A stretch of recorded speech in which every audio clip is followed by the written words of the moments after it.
tanggal 27 Maret, hari ke-87.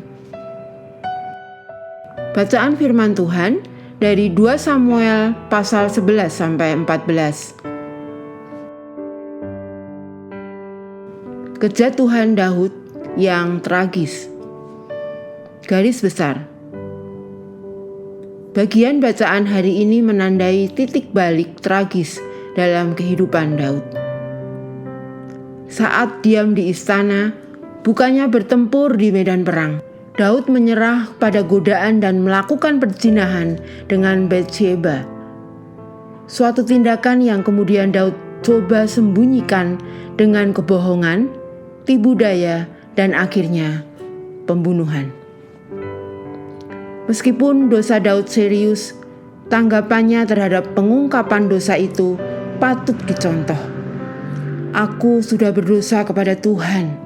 Demikian yang dicatat di dalam 2 Samuel pasal 12 ayat 13. Meskipun pengampunan dan pemulihan mengikuti Daud, tetapi hal ini tidak dapat membalikkan konsekuensi buruk dari tindakan Daud sebelumnya, yaitu kematian bayi tanpa nama dan pemberontakan terbuka di rumah tangga Daud dan bangsa Israel.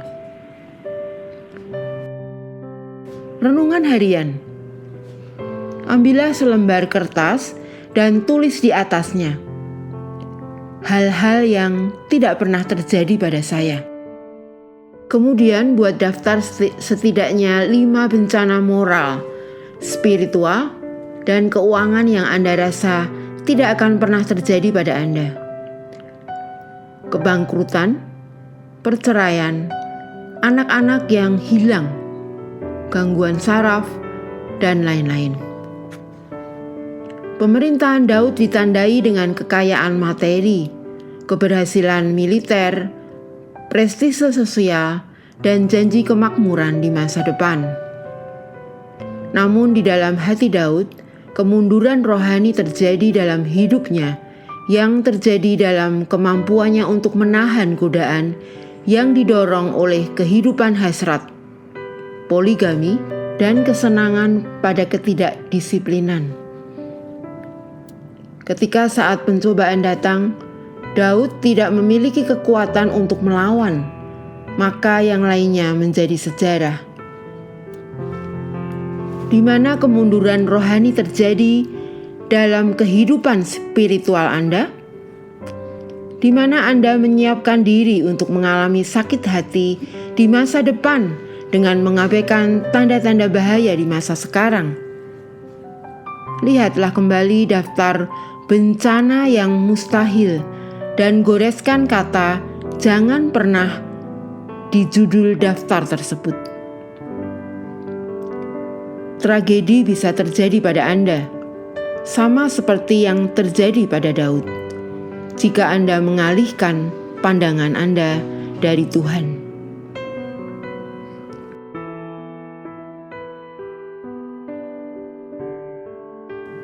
Satu ujian kekuatan seseorang adalah apakah orang tersebut mengetahui kelemahannya.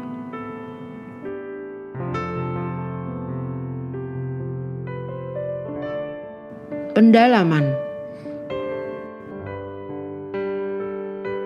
Sebuah tindakan halus. 2 Samuel pasal 11 ayat 14 sampai 17. Lompatan dari satu pemikiran serampangan kepada suatu rencana pembunuhan yang diperhitungkan dengan dingin untuk salah satu tentara paling setianya mungkin tidak pernah terpikirkan oleh Raja Daud sebelumnya. Namun Daud meremehkan kerusakan yang mungkin disebabkan oleh dosa kecil. Ketidakmurnian, keserakahan, perzinahan, pengkhianatan, pembunuhan, menutup-nutupi satu dosa kecil dapat dimulai dengan reaksi berantai yang berbahaya. Tertangkap tangan di mata Tuhan. 2 Samuel pasal 12 ayatnya yang ke-9. Nathan tidak memberikan serangan secara langsung saat dia menghadapi Daud.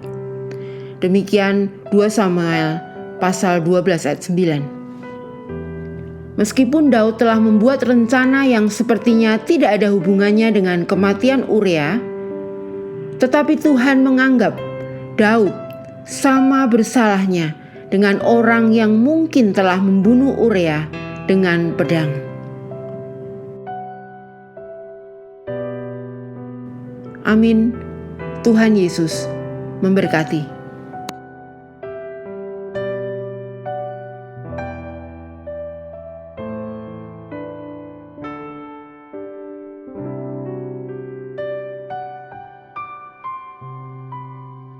Dua Samuel pasal 11. Daud dan Batseba. Pada pergantian tahun, pada waktu raja-raja biasanya maju berperang, maka Daud menyuruh Yoab maju beserta orang-orangnya dan seluruh orang Israel. Mereka memusnahkan Bani Amon dan mengepung kota Raba, sedang Daud sendiri tinggal di Yerusalem. Sekali peristiwa pada waktu petang, ketika Daud bangun dari tempat pembaringannya, lalu berjalan-jalan di atas sotoh istana, tampak kepadanya dari atas sotoh itu seorang perempuan sedang mandi. Perempuan itu sangat elok rupanya. Lalu Daud menyuruh orang bertanya tentang perempuan itu, dan orang berkata, "Itu adalah Batseba binti Eliam, istri Uria orang Het itu." Sesudah itu Daud menyuruh orang mengambil dia. Perempuan itu datang kepadanya, lalu Daud tidur dengan dia. Perempuan itu baru selesai membersihkan diri dari kenajisannya. Kemudian pulanglah perempuan itu ke rumahnya. Lalu mengandunglah perempuan itu, dan disuruhnya orang memberitahukan kepada Daud demikian, "Aku mengandung." Lalu Daud menyuruh orang kepada Yoab mengatakan, "Suruhlah Uria orang Het itu datang kepadaku." Maka Yoab menyuruh Uria menghadap Daud. Ketika Uria masuk menghadap dia, bertanyalah Daud tentang keadaan Yoab dan tentara dan keadaan perang. Kemudian berkatalah Daud kepada Uria, "Pergilah ke rumahmu dan basuhlah kakimu." Ketika Uria keluar dari istana, maka orang menyusul dia dengan membawa hadiah raja. Tetapi Uria membaringkan diri di depan pintu istana bersama-sama hamba tuannya dan tidak pergi ke rumahnya. Diberitahukan kepada Daud demikian, Uria tidak pergi ke rumahnya. Lalu berkatalah Daud kepada Uria, "Bukankah engkau baru pulang dari perjalanan? Mengapa engkau tidak pergi ke rumahmu?" Tetapi Uria berkata kepada Daud, "Tabut serta orang Israel dan orang Yehuda diam dalam pondok. Juga tuanku Yoab dan hamba-hamba tuanku sendiri berkemah di padang. Masakan aku pulang ke rumahku untuk makan dan minum dan tidur dengan istriku? Demi hidupmu dan demi nyawamu, aku takkan melakukan hal itu." Kata Daud kepada Uria, "Tinggallah hari ini di sini. Besok aku akan melepas engkau pergi." Jadi Uria tinggal di Yerusalem pada hari itu. Keesokan harinya, Daud memanggil dia untuk makan dan minum dengan dia, dan Daud membuatnya mabuk. Pada waktu malam, keluarlah Uria untuk berbaring tidur di tempat tidurnya, bersama-sama hamba-hamba tuannya. Ia tidak pergi ke rumahnya. Paginya Daud menulis surat kepada Yoab dan mengirimkannya dengan perantaraan Uria. Ditulisnya dalam surat itu demikian, "Tempatkanlah Uria di barisan depan dalam pertempuran yang paling hebat. Kemudian kamu mengundurkan diri daripadanya, supaya ia terbunuh mati." Pada waktu Yoab mengepung kota Raba, ia menyuruh Uria pergi ke tempat yang diketahuinya ada lawan yang gagah perkasa. Ketika orang-orang kota itu keluar menyerang dan berperang melawan Yoab, maka gugurlah beberapa orang dari tentara, dari anak buah Daud, juga Uria orang Het itu mati. Kemudian Yoab menyuruh orang memberitahukan kepada Daud jalannya pertempuran itu. Ia memerintahkan kepada suruhan itu demikian, "Jika engkau sudah selesai, mengabarkan jalannya pertempuran itu kepada raja. Dan jikalau raja menjadi geram dan berkata kepadamu, 'Mengapa kamu demikian dekat ke kota itu untuk berperang? Tidakkah kamu tahu bahwa orang akan memanah dari atas tembok? Siapakah yang menewaskan Abimelech bin Yerubeset? Bukankah seorang perempuan menimpakan batu kilangan kepadanya dari atas tembok, sehingga ia mati di Tebes?' Mengapa kamu demikian dekat ke tembok itu? Maka haruslah engkau berkata, juga hambamu Uria, orang Het itu, sudah mati. Lalu pergilah suruhan itu, dan sesampainya ia memberitahukan kepada Daud segala yang diperintahkan Yoab kepadanya. Suruhan itu berkata kepada Daud, orang-orang itu lebih kuat daripada kami, dan keluar menyerang kami di padang. Tetapi kami mendesak mereka kembali, sampai ke lubang pintu gerbang. Pada waktu itu pemanah-pemanah menembak kepada hamba-hambamu dari atas tembok, sehingga beberapa dari hamba raja mati. Juga hambamu Uria, orang Het itu, sudah mati. Kemudian berkatalah Daud kepada suruhan itu, beginilah kau katakan kepada Yoab, janganlah sebal hatimu karena perkara ini, sebab sudah biasa pedang makan orang ini atau orang itu. Sebab itu, perhebatlah seranganmu terhadap kota itu, dan runtuhkanlah itu. Demikianlah kau harus kuatkan hatinya.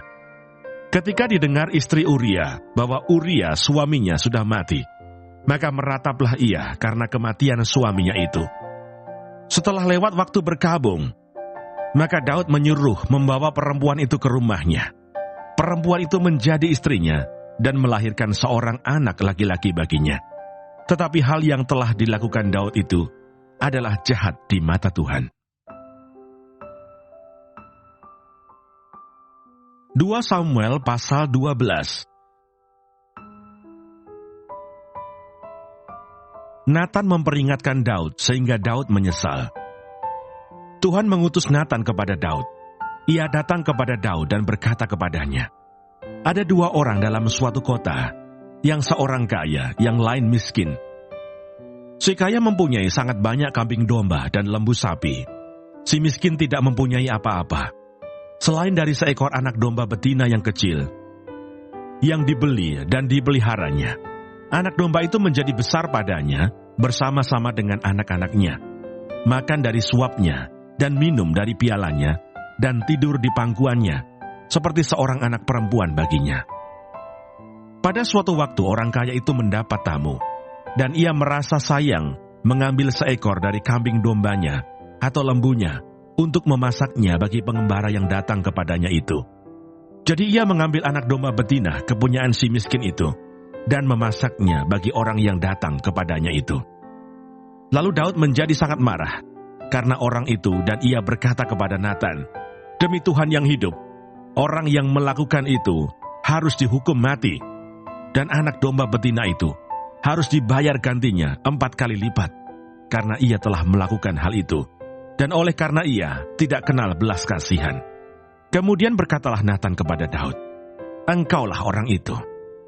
Beginilah firman Tuhan Allah Israel, akulah yang mengurapi engkau menjadi raja atas Israel, dan akulah yang melepaskan engkau dari tangan Saul.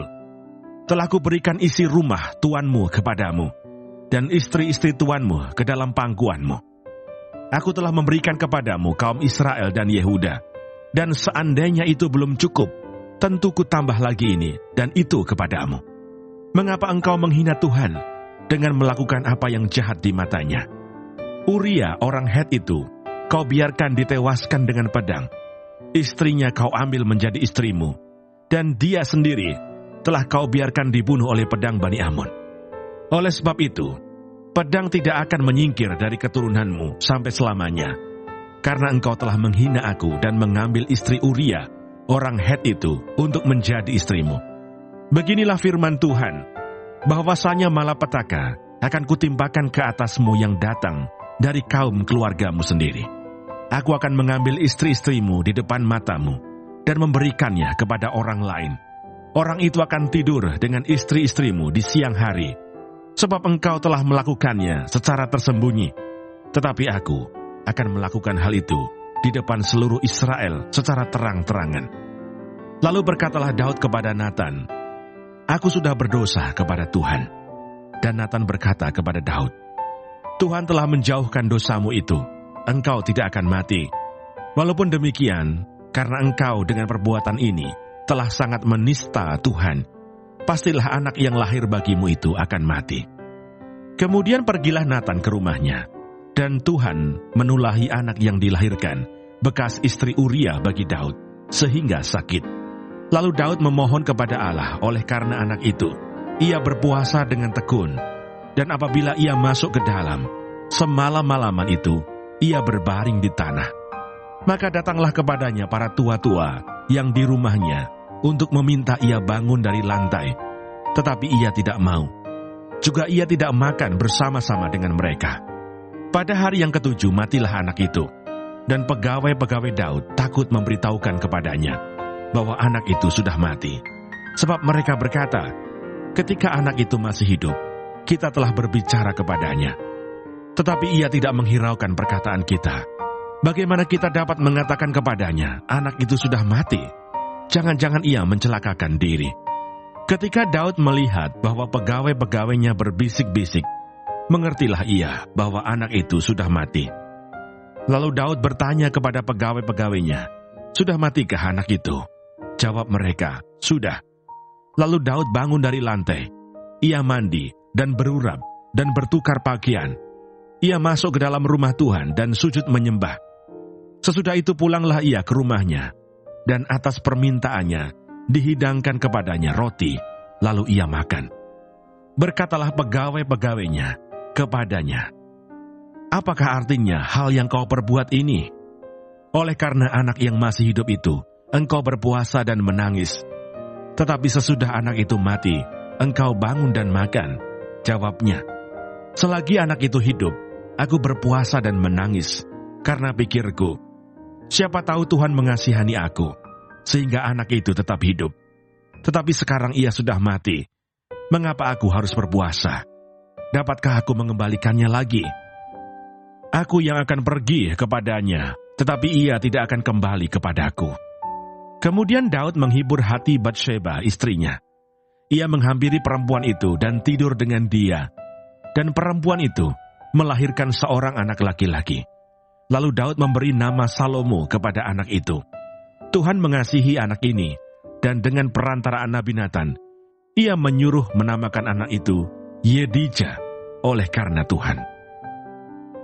Perang melawan Bani Amon berakhir. Yoab berperang melawan Rabah, kota Bani Amon, dan ia merebut kota kerajaan. Lalu Yoab menyuruh orang kepada Daud dengan pesan, aku berperang melawan kota Rabah, dan telah merebut pula kota Air. Oleh karena itu, kumpulkanlah sisa tentara, kepunglah kota itu, dan rebutlah, supaya jangan aku yang merebut kota itu, dan jangan namaku menjadi juga nama kota itu. Sesudah itu Daud mengumpulkan seluruh tentara. Ia berangkat ke kota Rabah dan berperang melawannya, lalu merebutnya. Ia mengambil mahkota dari kepala raja mereka, beratnya setalenta emas, bertahtakan sebuah batu permata yang mahal, dan itu dikenakan pada kepala Daud. Juga diangkutnya banyak sekali jarahan dari kota itu. Penduduk kota itu diangkutnya dan dipaksanya bekerja dengan gergaji, penggerek besi dan kapak. Juga dipekerjakannya mereka di tempat pembuatan batu bata. Demikianlah juga diperlakukan Daud segala kota Bani Amon. Sesudah itu pulanglah Daud dengan seluruh tentara ke Yerusalem. 2 Samuel pasal 13.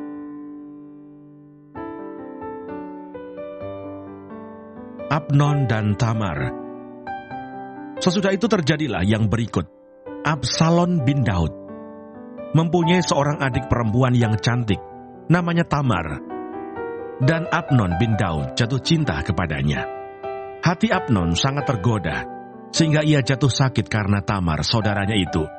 Sebab anak perempuan itu masih perawan, dan menurut anggapan Abnon, mustahil untuk melakukan sesuatu terhadap dia. Abnon mempunyai seorang sahabat bernama Yonadab, anak Simea, kakak Daud. Yonadab itu seorang yang sangat cerdik. Katanya kepada Abnon, hai anak raja, mengapa engkau demikian merana setiap pagi? Tidakkah lebih baik engkau memberitahukannya kepadaku? Kata Abnon kepadanya, aku cinta kepada Tamar, adik perempuan Absalom, saudaraku itu. Lalu berkatalah Yonadab kepadanya, berbaringlah di tempat tidurmu, dan berbuat pura-pura sakit. Apabila ayahmu datang menengok engkau, maka haruslah engkau berkata kepadanya, izinkanlah adikku Tamar datang memberi aku makan. Apabila ia menyediakan makanan di depan mataku, sehingga aku dapat melihatnya, maka aku akan memakannya dari tangannya. Sesudah itu berbaringlah Amnon dan berbuat pura-pura sakit. Ketika raja datang menengok dia, berkatalah Amnon kepada raja, "Izinkanlah adikku Tamar datang membuat barang 2 kue di depan mataku, supaya aku memakannya dari tangannya." Lalu Daud menyuruh orang kepada Tamar ke rumahnya dengan pesan, "Pergilah ke rumah Amnon kakakmu, dan sediakanlah makanan baginya." Maka Tamar pergi ke rumah Amnon kakaknya yang sedang berbaring-baring. Lalu anak perempuan itu mengambil adonan, meremasnya, dan membuat kue di depan matanya. Kemudian dibakarnya kue itu. Sesudah itu gadis itu mengambil kuali dan mengeluarkan isinya di depan Amnon. Tetapi ia tidak mau makan. Berkatalah Amnon, "Suruhlah setiap orang keluar meninggalkan aku." Lalu keluarlah setiap orang meninggalkan dia. Lalu berkatalah Amnon kepada Tamar, "Bawalah makanan itu ke dalam kamar, supaya aku memakannya dari tanganmu." Tamar mengambil kue yang disediakan itu, lalu membawanya kepada Amnon kakaknya ke dalam kamar. Ketika gadis itu menghidangkannya kepadanya supaya ia makan, dipegangnyalah gadis itu dan berkata kepadanya, "Marilah tidur dengan aku adikku." Tetapi gadis itu berkata kepadanya, "Tidak kakakku, jangan perkosa aku, sebab orang tidak berlaku seperti itu di Israel. Janganlah berbuat noda seperti itu. Dan aku, kemanakah ku bawa kecemaranku? Dan engkau akan dianggap sebagai orang yang bebal di Israel. Oleh sebab itu, berbicaralah dengan raja, sebab ia tidak akan menolak memberikan aku kepadamu." Tetapi Amnon tidak mau mendengarkan perkataannya, dan sebab ia lebih kuat daripadanya, diperkosanyalah dia, lalu tidur dengan dia. Kemudian timbullah kebencian yang sangat besar pada Amnon terhadap gadis itu. Bahkan lebih besar benci yang dirasanya kepada gadis itu daripada cinta yang dirasanya sebelumnya. Lalu Amnon berkata kepadanya, "Bangunlah, enyahlah." Lalu berkatalah gadis itu kepadanya, "Tidak kakakku, sebab menyuruh aku pergi adalah lebih jahat daripada apa yang telah kau lakukan kepadaku tadi." Tetapi Amnon tidak mau mendengarkan dia. Dipanggilnya orang muda yang melayani dia, katanya, "Suruhlah perempuan ini pergi daripadaku, dan kuncilah pintu di belakangnya." Gadis itu memakai baju kurung yang maha indah, sebab demikianlah putri-putri raja yang masih perawan berpakaian baju kurung panjang. Kemudian pelayan itu menyuruh dia keluar, lalu mengunci pintu di belakangnya. Lalu Tamar menaruh abu di atas kepalanya, mengoyakkan baju kurung yang maha indah yang dipakainya, meletakkan tangannya di atas kepalanya, dan pergilah ia sambil meratap dengan nyaring. Bertanyalah Absalom kakaknya kepadanya, "Apakah Amnon kakakmu itu bersetubuh dengan engkau? Maka sekarang adikku, diamlah saja. Bukankah ia kakakmu? Janganlah begitu memikirkan perkara itu." Lalu Tamar tinggal di rumah Absalom kakaknya itu seorang diri.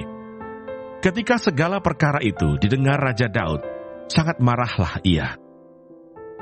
Dan Absalom tidak berkata-kata dengan Amnon, baik tentang yang jahat maupun tentang yang baik. Tetapi Absalom membenci Amnon, sebab ia telah memperkosa Tamar adiknya. Amnon dibunuh, Absalom melarikan diri. Sesudah lewat 2 tahun, Absalom mengadakan pengguntingan bulu domba di Baal Hasor yang dekat kota Efraim. Lalu Absalom mengundang semua anak raja.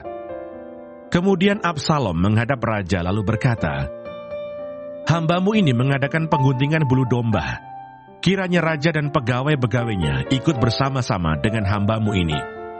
Tetapi raja berkata kepada Absalom, "Maaf anakku, jangan kami semua pergi, supaya kami jangan menyusahkan engkau." Lalu Absalom mendesak, tetapi raja tidak mau pergi. Ia hanya memberi restu kepadanya. Kemudian berkatalah Absalom, "Kalau tidak, izinkanlah kakakku Amnon pergi beserta kami." Tetapi raja menjawabnya, "Apa gunanya ia pergi bersama-sama dengan engkau?" Tetapi ketika Absalom mendesak, diizinkannyalah Amnon dan semua anak raja pergi beserta dia. Lalu Absalom memerintahkan orang-orangnya demikian, "Perhatikan, Apabila hati Abnon menjadi gembira karena anggur, dan aku berkata kepadamu, paranglah Abnon, maka haruslah kamu membunuh dia. Jangan takut, bukankah aku yang memerintahkannya kepadamu? Kuatkanlah hatimu dan tunjukkanlah dirimu sebagai orang yang gagah perkasa. Orang-orang Absalom memperlakukan Abnon seperti yang diperintahkan Absalom. Lalu bangunlah semua anak raja itu. Mereka menaiki bagalnya masing-masing dan melarikan diri. Mereka masih di tengah jalan ketika kabar sampai kepada Daud demikian. Absalom telah membunuh semua anak raja. Tidak ada seorang pun dari mereka yang lolos. Lalu bangunlah raja, dikoyakkannya pakaiannya dan berbaring di lantai, dan semua pegawainya yang hadir padanya mengoyakkan pakaian mereka. Maka berbicaralah Yonadab anak Simea, kakak Daud, katanya, janganlah tuanku menyangka bahwa semua orang muda anak-anak raja itu telah dibunuh. Hanya Abnon yang mati, sebab hal itu telah terlihat pada air muka Absalom, sejak Abnon memperkosa Tamar adiknya. Jadi janganlah tuanku raja menaruh pikiran dalam hatinya bahwa semua anak raja itu sudah mati, sebab hanya Abnon yang mati. Absalom melarikan diri. Ketika orang yang berjaga-jaga melayangkan pandangnya, maka terlihatlah olehnya sejumlah besar orang datang dari jurusan Horonaim sepanjang sisi pegunungan. Berkatalah Yonadab kepada raja, lihat, anak-anak raja datang. Benar seperti kata hambamu ini. Baru saja ia habis berkata, datanglah anak-anak raja itu. Mereka menangis dengan suara nyaring. Juga raja dan semua pegawainya menangis dengan amat keras. Absalom telah melarikan diri dan telah pergi kepada Talmai bin Amihur, raja negeri Gesur. Dan Daud berduka cita berhari-hari lamanya karena anaknya itu. Absalom telah melarikan diri dan telah pergi ke Gesur. Ia tinggal di sana 3 tahun lamanya. Lalu raja tidak lagi marah terhadap Absalom, sebab kesedihan hatinya karena kematian Abnon telah surut. 2 Samuel pasal 14. Absalom kembali. Ketika Yoab anak Zeruya mengetahui bahwa hati raja merindukan Absalom, maka ia menyuruh orang ke Tekoa menjemput dari sana seorang perempuan yang bijaksana. Lalu ia berkata kepada perempuan itu, berlakulah pura-pura berkabung, dan pakailah pakaian berkabung. Janganlah berurap dengan minyak, dan berlakulah seperti seorang perempuan yang telah lama berkabung karena seorang mati. Kemudian masuklah menghadap raja, dan berbicaralah kepadanya seperti ini. Lalu Yoab menaruh perkataannya ke dalam mulut perempuan itu. Ketika perempuan Tekoa itu masuk menghadap raja, sujudlah ia dengan mukanya ke tanah dan menyembah sambil berkata, tolonglah ya tuanku raja. Raja bertanya kepadanya, ada apa? Jawabnya, aku ini seorang janda, sebab suamiku sudah mati. Hambamu ini mempunyai 2 orang anak laki-laki. Mereka berkelahi di padang, dan karena tidak ada yang memisahkan, maka yang satu memukul yang lain dan membunuh dia. Dan sekarang seluruh kaum keluarga bangkit melawan hambamu ini, dan mereka berkata, serahkanlah orang yang membunuh saudaranya itu, supaya kami menghukum dia mati ganti nyawa saudaranya yang telah dibunuhnya itu, dan supaya kami memunahkan juga ahli waris itu. Mereka hendak memunahkan keturunanku yang masih tersisa itu, dengan tidak meninggalkan nama atau keturunan bagi suamiku di muka bumi. Lalu berbicaralah raja kepada perempuan itu, pulanglah ke rumahmu. Mengenai engkau akan kuberi perintah. Perempuan Tekoa itu berkata kepada raja, aku dan keluargaku akan menanggung kesalahan itu, ya tuanku raja. Tetapi raja dan tahtanya tak bersalah. Lalu berkatalah raja, jika ada orang yang mengatakan apa-apa lagi terhadap engkau, bawalah orang itu menghadap aku, maka ia tidak akan mengusik engkau lagi. Kata perempuan itu, kiranya raja ingat kepada Tuhan Allahmu, supaya si penuntut tebusan darah jangan terlalu banyak menimbulkan kemusnahan, dan supaya mereka jangan memunahkan anakku itu. Lalu berkatalah raja, demi Tuhan yang hidup, sehelai rambut pun dari kepala anakmu itu takkan jatuh ke bumi. Kemudian berkatalah perempuan itu, "Izinkanlah hambamu ini berkata sepatah kata lagi kepada tuanku raja." Jawabnya, "Katakanlah." Berkatalah perempuan itu, "Mengapa raja merancang hal yang demikian terhadap umat Allah? Oleh karena tuanku mengucapkan perkataan ini, maka tuanku sendirilah yang bersalah dengan tidak mengizinkan pulang orang yang telah dibuangnya. Sebab kita pasti mati. Kita seperti air yang tercurah ke bumi, yang tidak terkumpulkan. Tetapi Allah tidak mengambil nyawa orang, melainkan Ia merancang, supaya seorang yang terbuang, jangan tinggal terbuang daripadanya. Maka sekarang aku datang mengatakan perkataan ini kepada tuanku raja, karena orang banyak itu telah menakut-nakuti aku. Sebab aku pikir hambamu ini, baiklah aku berbicara dahulu dengan raja. Mungkin raja mengabulkan permohonan hambanya ini. Sebab raja akan mendengarkan aku, dan akan melepaskan hambanya ini dari tangan orang yang hendak memunahkan aku, dan anakku bersama-sama dari milik pusaka Allah. Juga hambamu ini berpikir, perkataan tuanku raja tentulah akan menenangkan hati.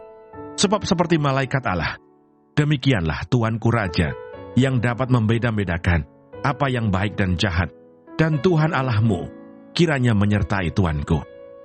Lalu raja menjawab katanya kepada perempuan itu, "Baiklah, jangan sembunyikan kepada aku apa yang hendak kutanyakan kepadamu." Kata perempuan itu, "Berkatalah kiranya tuanku raja." Kemudian bertanyalah raja, "Adakah Yoab campur tangan dengan engkau dalam semuanya ini?" Perempuan itu menjawab, "Demi hidupmu tuanku raja, tidaklah mungkin untuk menyimpang ke kanan atau ke kiri dari segala yang tuanku raja katakan. Sesungguhnya hambamu Yoab yang memerintahkan daku. Dialah yang menaruh ke dalam mulut hambamu segala perkataan ini, dengan maksud untuk mengubah rupa perkara itu. Maka hambamu Yoab melakukan perkara ini. Tetapi tuanku bijaksana, sama seperti malaikat Allah, sehingga mengetahui semua yang terjadi di bumi." Sesudah itu berkatalah raja kepada Yoab, "Baik, kukabulkan permohonan ini. Pergilah, bawalah kembali orang muda Absalom itu." Lalu sujudlah Yoab dengan mukanya ke tanah dan menyembah sambil memohon berkat bagi raja. Dan Yoab berkata, "Pada hari ini hambamu mengetahui bahwa tuanku raja suka kepada hamba, karena tuanku telah mengabulkan permohonan hambamu ini." Lalu bangunlah Yoab, ia pergi ke Gesur dan membawa Absalom ke Yerusalem. Tetapi berkatalah raja, "Ia harus pergi ke rumahnya sendiri. Jangan ia datang ke hadapanku." Jadi pergilah Absalom ke rumahnya sendiri dan tidak datang ke hadapan raja. Di seluruh Israel tidak ada yang begitu banyak dipuji kecantikannya seperti Absalom. Dari telapak kakinya sampai ujung kepalanya, tidak ada cacat padanya. Apabila ia mencukur rambutnya, pada akhir tiap-tiap tahun ia mencukurnya karena menjadi terlalu berat baginya. Maka ditimbangnya rambutnya itu 200 sikal beratnya, menurut batu timbangan raja. Bagi Absalom, lahir 3 orang anak laki-laki dan seorang anak perempuan yang bernama Tamar. Ia seorang perempuan yang cantik. Setelah Absalom diam di Yerusalem genap 2 tahun lamanya, dengan tidak datang ke hadapan raja, maka Absalom menyuruh memanggil Yoab untuk diutus kepada raja, tetapi ia tidak mau datang kepadanya. Kemudian disuruhnya memanggil dia lagi untuk kedua kalinya, tetapi ia tidak mau datang. Lalu berkatalah ia kepada hamba-hambanya, "Lihat, ladang Yoab ada di sisi ladangku, dan di sana ada jelainya. Pergilah, bakarlah itu." Maka hamba-hamba Absalom membakar ladang itu. Lalu Yoab pergi mendapatkan Absalom ke rumahnya, dan bertanya kepadanya, "Mengapa hamba-hambamu membakar ladang kepunyaanku itu?" Jawab Absalom kepada Yoab, "Ya, aku telah menyuruh orang kepadamu mengatakan, 'Datanglah kemari, supaya aku mengutus engkau kepada raja untuk mengatakan, apa gunanya aku datang dari Gesur? Lebih baik aku masih tinggal di sana.' Maka sekarang aku mau datang ke hadapan raja. Jika aku bersalah, biarlah ia menghukum aku mati." Kemudian masuklah Yoab menghadap raja dan memberitahukan hal itu kepadanya. Raja memanggil Absalom, dan ia masuk menghadap raja. Lalu sujud ke hadapan raja dengan mukanya ke tanah. Lalu raja mencium Absalom.